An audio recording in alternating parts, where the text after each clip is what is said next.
오늘은 대강절 두 번째 주일입니다. 하늘에서 내려온 선물들이라고 해서 저희들 이제 진리에 대해서 오늘 말씀을 나누고자 합니다. 진리, 변하지 않는 이치다라고 하는 그러한 얘기지요. 예수님께서는 스스로를 일컬어서 길이요 진리요 생명이다라고 말씀해 주셨습니다. 예수님이 진리시지요. 레슬리 뉴비긴이라고 하는 제가 아주 존경하고 좋아하는 그러한 신학자가 있습니다. 인도에서 선교사로 오래 지내셨는데요. 그분이 다원주의 사회에서의 복음이라고 하는 책도 쓰시고 그 외에도 여러 책들을 쓰셨는데 제가 얼마나 참 좋아하는지 몰라요. 신학계가 신학 공부하시는 공부 잠깐 해보셨던 분들은 아시겠지만 굉장히 그 세속주의 물결에 의해서 신학계도 흘러갔었습니다. 그런데 이 신학계 자체가 위기에 오게 됐어요. 그래서 성경을 얘기하고 뭐 이렇게 얘기하지만 절대적인 진리에 대해서 믿는 그 신학자들이 이렇게 많지 않았어요. 그저 해방의 논리, 뭐 여성들 해방돼야 되고 가난한 사람들 해방돼야 되고 뭐 소수자들 위로해줘야 되고 이거 진리죠. 그런 것들을 해야 된다는 얘기는 많이 했었지만 십자가의 절대적인 진리에 대해서 확신을 가지고 그 진리의 정당성에 대해서 확신을 가지고 얘기하는 사람들이 그렇게 주류 교단에 많지 않았었어요. 그랬을 때에 정말로 이 선교사지만 그리고 박사학위를 하지 않았어요. 하지만 그 하나님이 주시는 영감을 가지고 신학계에 정말 섬광과 같이 말씀을 전해주신 분이 레슬리 뉴비긴이라고 하는 분이세요. 그런데 이분이 하시는 얘기예요. 누가 그 진리를 죽였는가?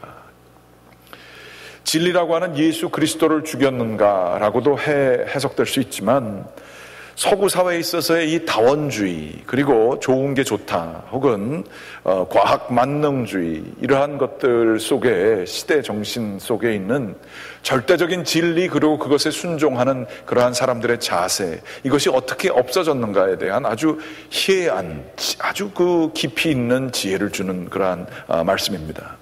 그 책의 시작이 이렇게 쓰여져 있어요. 만일 우리가 속해 있고 또 탐구하려는 실제가 인격적 창조주의 작품이라면 권위는 당연히 그 창시자에게 있는 법이다.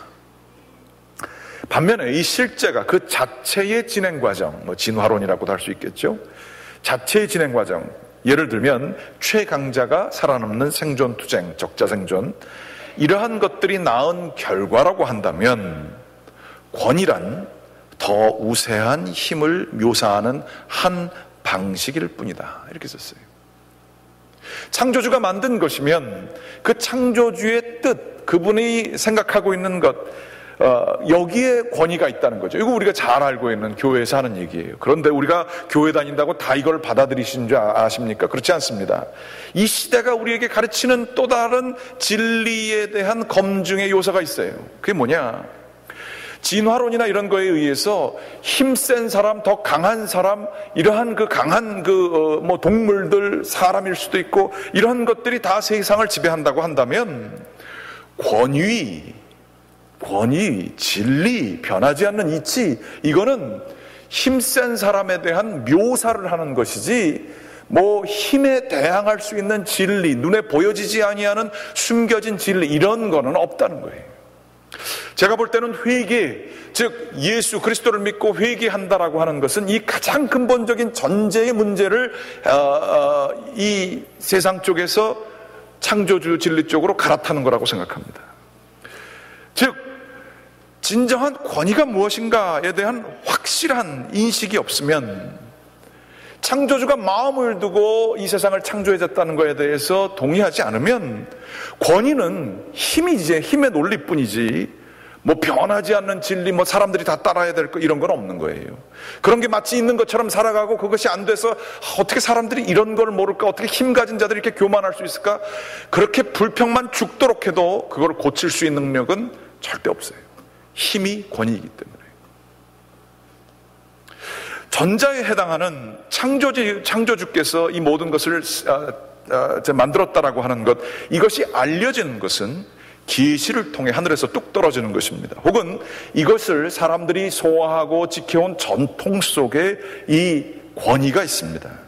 그리고 그것을 수용하는 것을 일컬어서 믿음이라고 얘기할 수 있습니다.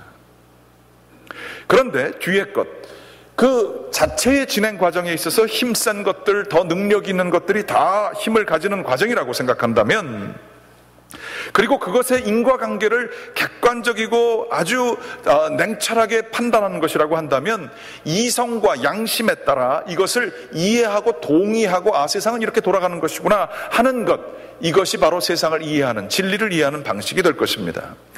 근대성이라고 하는 것, 모더니티라고 하는 것, 현대사회라고 하는 것은 과거에 종교가, 특별히 기독교가 집권 세력과 더불어서 야합을 했어요. 그래서 억압했어요. 사람들의 창조성과 생명을 억압한 게 사실이었어요.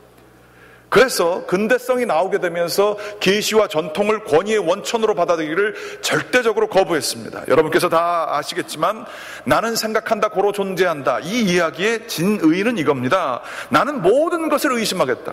계시, 전통, 옛날서부터 지켜온 거, 이런 성경에 쓰여져 있는 거, 권위 이런 거 나는 하나도 믿지 않겠다. 다 의심하되 끝까지 의심하겠다. 이런 데서 시작한 거예요. 그런데 이 데카르트라고 하는 유명한 근대의 아버지라고 할 수 있는 이분이 내가 의심하고 의심해 보니까 다 의심할 수 있는데 의심할 수 없는 게 있었으니 그것은 바로 내가 의심한다는 사실 자체를 의심할 수 없더라. 그게 그 양반이 밥 먹고 한 최고의 결론이었어요. 그거 그렇게까지 열심히 하라. 근데 거기에 굉장히 중요한 게 있었어요. 거기에 나의 존재의 확실성에 근거가 있다는 거예요. 하나님 필요 없다는 거예요. 내 이성, 의심하는 이성, 건전한 의심하는 이성이 거기에 권위가 있다는 거예요. 그런데 이 과학적인 판단, 이게 얼마나 중요한지 몰라요? 특별히 권위가 남용되는 사회에 있어서 그거에 대해 반대하고 좀 까발리고 그것을 있는 대로 드러내고 거기에 있는 야합과 뒤에 있는 배후의 세력과 남용되는 것들을 고발하는 것, 저는 그 세대에 자라서요, 데모했던 시대에 자라서요, 너무 익숙해요. 저는 위에서 그냥 우리가 얘기했으니까 그냥 받아, 그거 그냥 수용해, 이런 자세를 저는 받아들이지 못하겠어요. 저희 세대가 그래요. 그래서 한국 사회는 제가 볼 때는 민주주의가 된 지가 얼마가 안 돼요. 사람들이 나에게 권위가 있다는 것을 받아들인 지가 얼마가 안 돼요. 아니, 지금도 제대로 되지 않았어요. 서구의 개인주의라는 것이 나에게 정말로 냉철한 이성을 가지고 판단해서 내가 옳은 것을 선택해서 내가 옳은 것을 책임적으로 지켜내겠다, 거기까지 못 갔어요. 비판하는 것까진 갔지만 내가 옳다고 하는 생각을 가지고 그 생각을 가진 사람들과 사회와 공동체를 만들어내고 내 역할을 책임있게 다하겠다, 거기까지 아직 못 갔어요. 아직 혼돈 속에 있어요. 여하튼 이거에 대해서 저는 굉장히 동의합니다. 무조건 믿으라, 맹목적인 신앙, 이것은 합리적인 의심에 반대되는 얘기고, 저는 합리적인 의심 쪽이 정서적으로 가깝습니다. 모든 계시와 전통도 과학적으로 판단해서 사실의 관찰과 엄밀하고 비판적인 성찰을 통해서 그 렌즈를 통과하면 그 계시와 전통은 믿을만한 거예요. 그런데 그것이 사실과 객관적인 과학적인 사실에 의해서 증명되지 않은 거면 신화예요. 믿어도 되고 안 믿어도 되는 거예요. 있으면 좋은 얘기고 사실이 아닌 건 필요 없는 거예요. 그러다 보니까 성경책을 토마스 제퍼슨이라고 하는 이 땅의 대통령이 자기의 이성을 가지고 다 잘라버렸어요. 복음서를 갖다가 믿을 만한 거는 남겨두고 믿지 못하는 건 다 잘라버리고 토마스 제퍼슨 성경을 만들어버렸어요. 그런데 이게 토마스 제퍼슨만 한 게 아니에요. 우리 세대가 그 세계 속에 그렇게 살고 있어요. 그런데 이 이성이 믿을 만하냐는 거예요. 정말로 믿을 만하냐는 거예요. 과학은 놀라운 발전을 했습니다. 그 종교나 신화 속에 잘못된 것, 우리들이 잘못 가지고 있었던 모든 그 미신적인 요소들 다 제거를 해버리게 돼서 우리들이 정말로 계몽됐습니다. 아주 좋은 세상에 살고 있어요. 하지만 우리는 그 과정에 놓친 게 없냐 하는 거예요. 이탈리아 피렌체에 있는 아주 유명한 그 우니치 박물관이라고 하는 데가 있대요. 저는 가본 적도 없고 어떻게 생긴지도 몰라요. 이 얘기만 들었어요. 그런데 거기에 어떤 미국 관광객이 한번 방문을 했다는 거예요. 유명하다고 그래서. 그래서 뭐 예술에 대해서 문외한이니까 뭐 아는 게 없잖아요. 그래서 뭐 이러고 쭉 돌아보고 이렇게 나왔는데 별로 감동되는 게 없었던 거예요. 그래서 나오다가 거기 청소하는 사람이 있어서 그 청소하는 사람한테 얘기했대요. 에이, 뭐 유명하다 그러는데 별로 볼만한 게 없죠. 청소하는 사람한테 동의를 구하며 얘기를 했습니다. 그랬더니 그 청소하는 사람이 청소를 딱 끝내고 정색을 한 얼굴로 얘기를 했어요. 여기서 이 미술관에서 심판대에 오르는 것은 작품들이 아니라 방문객이지요. 그러고서 싹 도사 같은 미소를 줬다는 거예요. 아무것도 모르고 얄팍한 지성과 경험과 가지고 있는 사람들이 수천 년 동안 있어왔던 그 깊은 사상과 시대의 아픔과 시대의 정신을 담고 있는 그 예술 작품, 그것을 다 상징하는 그 아름답고 깊이 있는 것들을 반바지 입고 와가지고 사진기 덜렁덜렁 해가지고 와가지고 찍는 이 방문객이 판단할 수 있는 근거가 없다는 거예요. 거기에 훨씬 더 깊은 게 있어서 방문객이 그것의 진가를 알아보려면 자세를 달리해야 되고 진리를 배우는 자세가 돼야 되고 겸손한 자세를 가지고 한참 동안 그것을 감상하는 법을 배워야 되고 거기서 먹임을 당하고 거기서 새로운 세상에 눈뜨고 그 미술 작품만이 아니라 예술 작품만이 아니라 그 시대 정신을 깨닫고 철학을 깨닫고 사람들의 이야기를 듣고 그래서 이 작품이 나온지를 깨닫게 될 때에 그때의 그 진가를 알게 되는 거예요. 이 얘기를 왜 드리느냐? 우리는 보통 우리의 지성을 가지고 이성을 가지고 경험을 가지고 진리를 판단할 수 있다고 생각합니다. 그리고 그거 아닌 거 버릴 준비 언제든지 돼 있어요. 그러나 성 어거스틴은 나는 알기 위해 믿는다라고 얘기했습니다. 믿음은 믿을만 해서 알만 해서 다 알고 난 다음에 그 다음에 믿을만 해서 믿는 거는 기독교 신앙과는 전혀 관계가 없는 얘기예요. 엄마를 믿고 아기가 그저 엄마는 다 좋은 거라고 생각하고 거기 매달려가지고 젖을 먹고 자라나야지, 그렇게 믿고서는 따라가야지 나중에 성장해가지고 자기도 애를 키우고 나이가 들어서 아 우리 엄마는 나를 키울 때 이런 점은 참 좋았지만 이런 점은 부족했구나를 판단할 수 있어요. 그거 믿고 자라나야 한참 가야 그걸 알 수 있어요. 그런데 어린아이가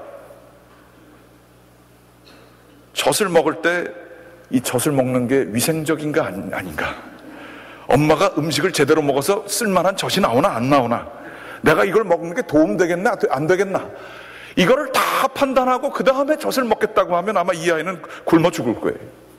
그 얘기예요. 알기 위해서 믿는다. 우리는 우리 자신에 대해서 너무 과신합니다. 그게 근대성이에요. 믿음은 그저 맹목적인 것이라고 생각해요. 그런데 여기에 문제가 있어요. 이런 의심하는 거, 여기는 의심을 하려면 뭔가 확실한 거를 가지고, 잣대를 가지고 요건 틀렸고 요건 맞았고 할 수 있는 도구가 있어야 돼요. 참이라고 생각하는 그 무엇, 검증돼서 확실한 그 무엇을 가지고 다 검사하지 않으면 의심할 수 있는 근거가 없어요. 내가 믿고 있는 그 의심의 그 잣대, 그거가 틀렸다고 하면 뭐가 맞다 틀리다를 어떻게 우리가 판단할 수 있겠어요? 그런데 우리의 이성이 그렇게 정확합니까? 내가 생각할 때 내가 판단하는 건 정확해 보이죠? 근데 그 레코드를 한번 쫙 내셔가지고 스스로 한번 생각해 보세요. 내가 여태까지 옳다라고 생각했던 모든 삶의 결과들, 그래서 내가 지금 여태까지 오게 됐는데 그거 다 맞는지 한번 계산해 보세요. 그래도 여전히 다 맞는 것 같으면 상대방, 와이프나 남편한테 물어보세요. 내가 이렇게 결정 내렸던 거 다 맞았었어? 아마 의견 달라지실걸요? 내가 그렇게 나는 옳다라고 생각하지만 내가 가지고 있는 이성, 인간의 이성도 그 과학이라고 하는 것도 아마 100년 뒤에 가면 상당히 틀려질걸요? 그런데 우리는 어떻게 그렇게 확신을 가지고 진리라고 하는 것에 대해서 판단을 내릴 수가 있습니까? 그래서 결론적으로 정직하게 계속해서 끝까지 의심하는 사람들이 도달하는 곳이 있어요. 그거는 회의주의예요. 모든 것을 회의하다가 남는 게 없어요. 믿을 놈 없어요. 이놈도 못 믿고 저놈도 못 믿고, 그래서 아무 놈도 안 믿어요. 허무주의로 빠져요. 그래서 살 이유가 없어요. 그냥 사는 거예요. 그런데 그렇다고 해서 허무하게 사느냐? 그렇지 않아요. 이렇게 내적인 진리를 잃어버린 사회, 이게 현대 포스트 모던 근대성이 지난 사회예요. 이 사회는 내적으로 공허해요. 믿을 게 없잖아요. 따를 게 없잖아요. 내가 이걸 왜 해야 되는지 모르는 거예요. 그냥 사는 거예요. 그런데 그 내적인 공허한 가운데에 쳐들어오는 게 있어요. 재밌는 게 최고예요. 편한 게 최고예요. 힘센 사람이 최고예요. 나에게 이익되는 게 최고예요. 진리가 없으니까 우리에게 정말로 필요한 건 그거밖에 없어요. 신은 죽었다 라고 얘기한 니체 많이 들으셨을 거예요. 그런데 이 사람이 신은 죽었다고 한 것은 기독교의 신이 죽었다라고 하는 얘기뿐만 아니라 모든 절대적인 권위라는 것은 더 이상 없다라고 하는 그러한 설명이었어요. 그리고 나서 그가 얘기하기를 이제 남은 것은 권력의 의지, 사람들이 의지할 수 있는 것은 초자연적인 초인간적인 권력을 가진 사람 이외에는 참된 권위가 없다는 거예요. 힘이 다예요. 여러분, 그런 세상에서 사실 준비되셨습니까? 의심하는 게 전체의 나의 근거라고 하면 절대 행복해질 수도 없고, 회의와 허무주의, 아니 이 세상의 힘의 논리에 의해서 끌려가게 되는 세상에서 살고 있어요. 불평은 할지 몰라도 아무런 사람 살릴 해결책은 없는 상황 속에 우리들이 놓여지는 거예요. 좀 되게 어려운 이런 얘기를 들었습니다. 그렇지만 오늘 이 말씀으로 가기 위해서 이 생각들을 해본 거예요. 빌라도는 예수님을 일컬어서 당신은 유대인의 왕이냐고 오늘 말씀해 보면 물어봅니다. 유대인의 왕이냐고 물어보는 데는 그냥 궁금해서 물어보는 게 아닙니다. 로마 제국에서 파송된 총독으로서 이스라엘이라고 하는 굉장히 골치 아프고 지독한 사람들이 모여 사는 곳에 파송이 됐단 말이죠. 그것을 다스리게 될 때에 사람들이, 그 지도자들이 오랜만에 연합을 해가지고 왔어요. 사두개인과 제사장들과 바리새인들, 절대 한 자리에서 밥 먹지 않는 사람들인데 이 사람들이 다 데리고 왔어요. 그러면서 이 사람 나쁜 사람이라는 거예요. 죽이라는 거예요. 로마 제국에 반항하는 세력이라는 거예요. 그러면서 이 사람을 죽이게 되는 이유가 유대인의 왕이라고 자칭했기 때문에 로마 제국에 반대되는 이 사람이라는 거예요. 그래서 물어보는 거예요. 유대인은 왕이냐? 예수님께서 말씀하십니다. 빌라도가 예수님을 신문하는 것 같지만 잘 보시면 예수님이 빌라도 신문하는 거예요. 나보고 유대인의 왕이라고 물어보는데 그게 당신이 하는 얘기요? 아니면 남들이 하는 얘기요? 물어봐요. 빌라도가 기분이 별로 안 좋았을 거예요. 예 아니면 노로 대답해, 이런 식으로 얘기했을 것 같아요. 그러면서 빌라도가 얘기합니다. 야, 내가 유대인이냐? 남들이 뭐라 그런다고 이래서 그런 거 판단하는 건 난 관심 없어. 그냥 너가 남들에 의해서 나쁜 짓을 한 것 같은데 너 도대체 뭔 짓 했니? 라고 물어보는 거예요. 예수님께서 자기에 대해서 충분히 얘기를 할 기회도 없고 지금 밤새 고난을 당하셔서 그렇게 얘기할 힘도 없으시고, 하지만 그래도 조금 자기에 대해서 말씀하세요. 내 나라는 여기에 속한 게 아니다. 너가 얘기하는 그러한 정치적인 반항 세력 그런 거 아니라는 거예요. 내 나라는 여기 게 아니라는 거예요. 하늘로부터 내려온 진리라는 거예요. 나는 여기에 속해 있는 사람이 아니다. 그러면 왕은 왕인 것 같은데 나라라고 하니까 너 왕이냐 아니냐? 왕은 아니냐? 물어보는 거예요. 예수님께서 얘기하시기를 확실히 얘기하세요. 나는 왕이다. 그렇지만 내가 왕으로서 통치할 때에 내 말을 듣는 사람은 진리에 속한 사람만이 듣게 될 것이다. 반대로 얘기하면 당신이 지금 이 사태를 무마하고 이 나라를 좀 평화롭게 하고 대충 이렇게 처리하려고 하는 이러한 걸로는 나를 지금 이해할 수도 없고, 당신의 이성, 당신이 가지고 있는 백그라운드, 당신에게 이익되는 지금 정치를 잘하려고 하는 거, 이런 마인드 세트 가지고는 나를 이해할 수도 없으니까 그냥 아마 예수님이 그냥 이렇게 내려놓는 그러한 심정으로 얘기하신 것 같아요. 진리에 대해 너는 알 수 없다. 이 세상은 모른다라고 얘기하세요. 그러나 진리에 속한 자는 내 음성을 들으리라. 그때 빌라도가 아마 조롱거리면서 그랬을 거예요. 아니 지금 누가 권위자인데, 내가 너를 죽일 수 있는 권한이 있는데 진리 따지고 있어? 진리가 뭐냐? 진리가 뭐냐? 이 진리가 뭐냐라고 하는 What is truth? 라고 하는 이 속에 얼마나 많은 우리들의 목소리도 담겨져 있는지 모르겠어요. 교회 열심히 다녀봤는데 뭐가 진리야? 나 잘 모르겠어. 교회에서 사람들 하는 거 보니까 믿을 만한 거 별로 없어. 내 경험으로 보니까 뭐 별로 그렇게 뭐 성령 체험 얘기하는데 나 별로 경험된 거 없어. 믿을 만한 거 맞아? 예수님 좋다 그러는데 뭐 하나님 사랑하신다 그러는데 듣기에는 좋은데 맞아? 뭐가 진리야? 아니 그런 거 한다고 해서 밥 먹여줘? 이익이 돼? 옛날에는 됐는지 모르겠지만 요즘엔 좀 돼? 잘 안 되는 것 같은데? 교회 와서 11조 내는 거 그거 도움 돼? 대충 흉내만 내지? 이런 마음이 우리 가운데도 있어요. 빌라도가 남 얘기 아니에요. 우리는 하늘로부터 내려오는 진리를 들을 준비가 돼 있습니까? 이성 가지고 돼요? 똑똑한 사람들은요, 이성을 너무 믿어가지고 예수 믿기 더 힘들어요. 똑똑하다고 스스로 생각하기 때문에, 권위가 있다고 스스로 생각하기 때문에 자기의 권위를 내려놓고 하늘에서 내려온 진리에 귀 기울이기가 더 힘들어요. 안다고 생각한다면 예수 믿기 더 힘들어요. 순진한 사람이 더 잘 믿어요. 순진한 사람이 다른 것도 더 잘 믿겠지만, 순진한 것 자체가 미덕은 아니지만 겸손한 자세를 가질 수 있는 사람만이 예수에게 순복할 수 있어요. 그 진리를 들을 수 있어요. 우리가 생각하는 진리라고 생각하는 건 내 이 생각의 프로세스 자체가 문제의 근원일 때가 많아요. 결혼한 지 5년 된 성격 차이로 싸우다가 이혼하기로 작정한 부부가 있었습니다. 어떻게 좀 살아보려고 회복을 위해서 노력했지만 관계는 점점 더 악화됐습니다. 이혼하기 전에 주례해준 목사님과 상의 한번 해보려고 갔습니다. 이야기를 다 들은 목사님은 갑자기 눈물을 흘리시는 거예요. 이혼 결정 내리기까지, 여기까지 오기까지 얼마나 힘들었냐고. 참 내가 그 마음 안다고. 어떻게 그렇게 참 노력을 많이 했는데도 이렇게 힘들어서 이혼까지 생각하고, 그래도 나 찾아와줘서 고맙다고. 그러면서 이분이 목사님으로서 눈물을 흘리시면서 거의 눈물만이 아니라 소리를 내서 우시면서 얘기를 했어요. 내가 참 미안하다. 주례를 해줬는데, 우리 교회 계속 다녔는데, 두 사람의 관계가 이렇게 될 때까지 내가 기도하다가 사인도 못 받았고 눈치도 못 챘다. 그리고 내가 참 좋은 가정을 이루도록 맨 처음엔 그랬는데 그 다음에 내가 마음 못 썼었다. 그래서 아마 이렇게 된 것 같다. 내가 목사가 잘못돼서 당신들이 이렇게 된 것 같다. 그러면서 너무 안타까워하셨어요.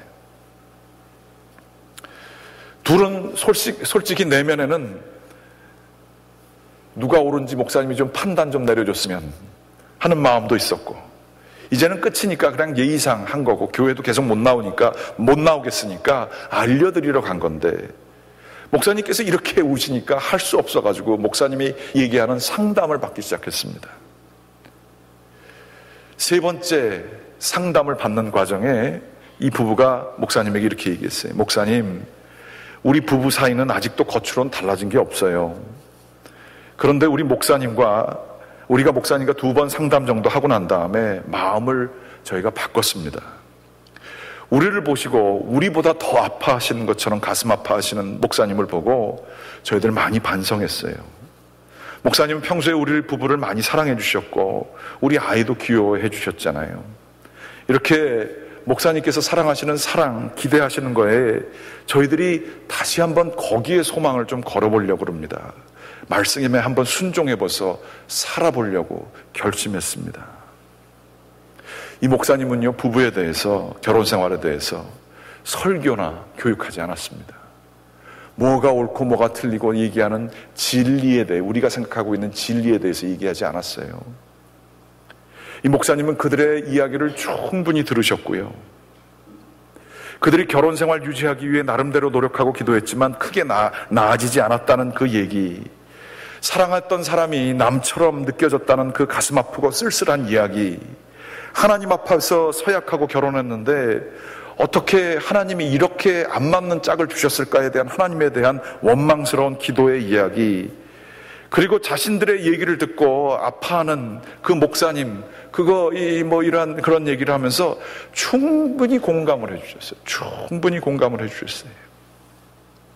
그런데 그 공감하는 과정 속에 이들의 마음에 희망이 보였어요. 이 두 부분은 누가 더 옳으냐 그르냐를 가지고 아마 싸웠을 거예요. 그죠? 우리들이 늘 그런 것처럼. 누가 더 진리에 가깝냐, 이게 더 맞는 거지, 내가 뭘 잘못했다고 그러면서 싸웠을 거예요. 마치 사사기서에 하나님께서 이스라엘 백성은 불평한 것밖에 없어요. 그런데 그 출애굽 과정을 하나님이 다 진두지휘하시고 거기다 법을 주시고 적과 꿀이 흐르는 땅에다가 주시고 말씀을 지키라고 다짐을 해서 그 말씀을 주셨어요. 처음에는 지키는 척하다가 나중에는 자기 마음대로 해버렸어요. 사사기의 맨 마지막에 그래서 써 있어요. 각각 자기의 옳은 소견대로 행하였더라. 진리의 한 조각만을 가지고 서로 옳다고 생각하고요, 혼돈 속에서 사는 거예요. 마치 이 두 부부도 그렇게 살았던 것이지요. 이 과정이 계속됐어요. 왕이 생겨도 마찬가지고요, 자기 옳다라고 죽도록 싸우고요, 하나님을 잃어버렸어요. 이때에 우리 주 예수 그리스도는 길과 진리요 생명으로 오셔서 진리를 이들에게 보여줬어요. 그 진리는 뭐예요? 옳고 그름을 얘기하는 이성적인 진리가 아니에요. 생명을 주시는 진리를 주셨습니다. 아파해 주셨어요. 자기 옳다라고 죽도록 싸우면서 내 자기 의에 갇혀서 서로가 서로를 죽이되 이제는 회복할 수 있는 능력까지 없게 될 때까지 서로가 만신창이 되도록 악 속에 살고 있는 이 사람들을 통하여 회복할 수 있는 능력도 없고 정말로 모든 것을 어떻게 바꿀 수 있는 능력도 없이 다 그만두면 떠나버려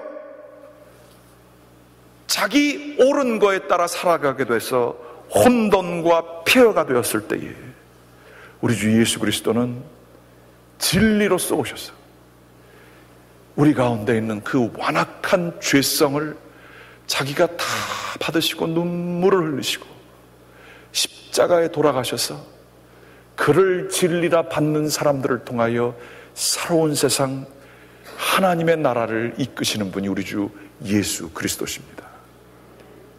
옳고 그런 거에 너무 집착하지 마세요.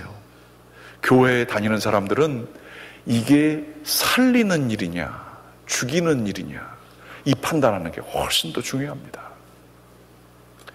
어느 딸이 아버지한테, 제가 어디서 페이스북에서 봤어요, 카톡을 보냈습니다. 자기 이런 얘기를 카톡으로 보내는 딸도 문제가 있지만, 아빠 저 결혼할래요. 그래? 남자는 있고? 네, 남자가 드디어 생겼어요. 아버지가 얘기했습니다. 너 미안하다고 해라. 왜요? 미안하다고 해라. 아니 아버지, 누구한테 왜 미안하다고 얘기를 해줘야 내가 미안하다고 얘기할 거 아니에요? 왜 그러세요? 미안하다고 해라. 너 그냥 미안하다고 해라. 아니 아버지 정신 나가셨어요? 카톡에서 일어나는 얘기예요. 뭐 제가 이게 정확히 코트는 못하지만 딸이 계속해서 아빠 왜 그래요 도대체? 왜 같은 얘기만 반복하세요? 그래도 너 미안하다고 해라. 계속 미안하다고 하라는 거예요. 그래서 그 딸이 계속 하다가 기가 막혀서 그러고서 마지막에 아빠 미안해요. 그랬더니 그 아빠가 걷다가 그 다음에 썼습니다. 드디어 바꿔서 너 이제 결혼할 준비됐다. 같이 살다 보면요, 이해 안 돼도 미안하다고 얘기할 때가 있어야지요. 그 문제 떠나서 훨씬 더 큰 게 걸려 있잖아요. 나는 아무리 맞는 것 같은데도 정말 사람 살리기 위해서 내가 미안하다고, 거짓말이 아니라 내가 뭔지도 모르지만 그래야 될 때가 있잖아요. 내 이성과 경험으로 판단 안 됐지만 정말로 그거 해야지 넘어갈 수 있잖아요. 근데 저 사람 지금 못 하잖아요. 내 자식의 미래가 달려있잖아요. 여기서 내가 미안하다고 죽어도 하기 싫고 그냥 이거 다 그만두고 나가고 싶은데 그냥 잊어버리고 가고 나도 미안하다는 얘기 안 하고 그냥 넘어가면 될 것 같은데 이제는 더 이상 못 하겠고 다 그만두고 싶잖아요. 그거 맞아요? 그거 절대적인 진리 맞아요? 그거 가지고 가정이 사라지나요? 사람 살릴 수 있나요? 예수님이 왜 십자가 져야 돼요? 예수님이 왜 고난당해야 돼요? 왜 헌신해야 돼요? 이 시대는 이 진리를 모릅니다. 이 세상은 이 진리를 알 수가 없습니다. 사람 살리는 진리는 예수 그리스도의 십자가를 통해서 깨닫지 않고는 정말로 알 수 없습니다. 내 죄가 아닌데도 그 죄를 짊어질 수 있는 사람, 예수 그리스도의 정신을 가지지 않은 사람은 세상을 살릴 수 없습니다. 내가 왜 남들을 도와줘야 돼요? 내가 가진 권리를 누리기도 바쁘고 내 것을 이루기도 바쁜데 왜 내가 손해를 봐야 돼요? 왜 내가 교회에 헌신해야 돼요? 교회 와서 얻을 것만 얻고 가면 되지. 헌금 왜 해요? 내가 지금 바빠 죽겠는데, 나도 먹고 살기 바쁜데, 내 생명보험도 못 드는데, 의료보험도 못 드는데 왜 이런 헌신을 해요? 남 좋자고요? 아닙니다. 우리가 이해할 수 없을 때에도 하나님께서는 예수 그리스도의 십자가의 진리로 우리를 구원해 주셨고, 우리가 스스로 죄인인지도 깨닫지 못할 때에도 예수 그리스도는 십자가에서 저희의 생명을 주신 분, 거듭난 생명을 주신 분, 그분이 바로 예수 그리스도십니다. 그분 때문에 우리는 이 자리에 있고요, 그걸 일컬어서 우리는 은혜라고 합니다. 자격이 없는 자에게 주는 하나님의 은혜가 있어요. 여러분, 은혜 있어요? 혹시 세상적인 진리에 갇혀져 있지 않습니까? 예수 그리스도의 은혜가 있는, 세상은 하지 못하는 진리를 증언하기에 내가 왔다. 나에게 속한 자는 그 진리를 이해할 것이지만 자기 이익에 바빠 확연히 보이는 그 진리마저도 이익을 가지고 예수님을 죽여도 상관없으니까 죽이는 빌라도의 목소리만 가지고 살고 계시진 않은 거예요. 하늘에서 내려온 예수 그리스도 참된 진리, 그분이 우리를 살려주셨습니다. 세상의 진리는 사람을 죽입니다. 세상의 원칙은 사람을 죽입니다. 세상의 원칙은 아무리 이성적이고 합리적이어도 남는 것은 공허밖에 없습니다. 그러나 예수 그리스도의 진리는 우리에게 생명과 기쁨과 희망을 줍니다. 이 복음으로 우리들이 헌신하며, 이 복음을 위해 기꺼이 희생하며, 이 복음을 위해 나의 시간과 나의 정성과 잠과 재정과 노력을 다하여 이 복음을 알리는 데에 우리들이 앞장서야 할 것입니다. 특별히 무슬림과 지금 싸우고 있어요. 제가 이거 좀 길어져서 죄송합니다. 무슬림하고 싸우고 있는데요, 이 서구의 자유주의 사회가요, 서구 세계가 뭐 폭탄을 떨어뜨려도요 질 겁니다. 맨 처음에는 무슬림 소수자라고 해서 잘 미워주자고 그랬어요. 지금도 그런 목소리 많이 있지만 이 사람들이 테러를 하고 이 사람들이 힘이 세어지게 되면 이제 자유주의 목소리는 다 없어질 거예요. 소수 인권 존중하자 이런 목소리 이제 싹 없어질 거예요. 강한 목소리만 나올 거예요. 거기서 힘을 가지고 다 제압할 거예요. 그러한 일들이 많이 일어날지 몰라요. 힘으로 다 때려잡는 게 최고처럼 보일지도 몰라요. 그런데 그거 하다가도 그들은 더 커질 거예요. 어떻게 이 상황을 해결할 수 있어요? 어떻게 할 수 있어요? 저는 정말 믿습니다. 이 혼돈의 시대에 혼돈을 살릴 수 있는 것은 이성이 아니고 세상의 진리가 아니고 사람 살리는 진리에 있습니다. 예수 그리스도에게 있습니다.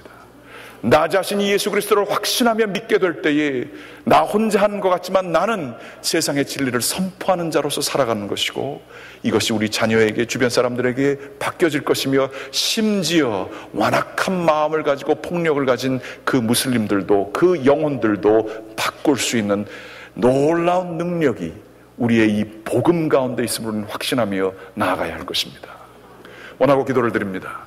예수 그리스도의 하늘에서부터 내려오는 진리에 헌신하고 복종하시고 순종하시고 때로는 알지 못하지만 맹종하시기까지 나아가시는 저와 여러분 되시기를 주님의 이름으로 간절히 축원합니다. 기도하시겠습니다. 하나님, 주님께서 저희들 우리 주 예수 그리스도를 주셔서 저희들 이렇게 살아가게 되었습니다. 우리의 머리로 이해할 수 없는 놀라운 선물을 허락하셨기에 저희 이 자리까지 올 수 있었습니다. 아버지 하나님, 그 진리를 따라 저희도 살면서 생명을 주는 자들 될 수 있도록 인도하여 주시옵소서. 생존하기 위해 남들 짓밟는 일 없게 도와주시고, 주님이시여 사람 살리는 데에 앞장서는 저희들 될 수 있도록 인도하여 주시옵소서. 예수 그리스도의 이름으로 기도드리겠습니다. 저희가 오늘 성만찬 드릴 텐데요, 저희들 좀 기도하면서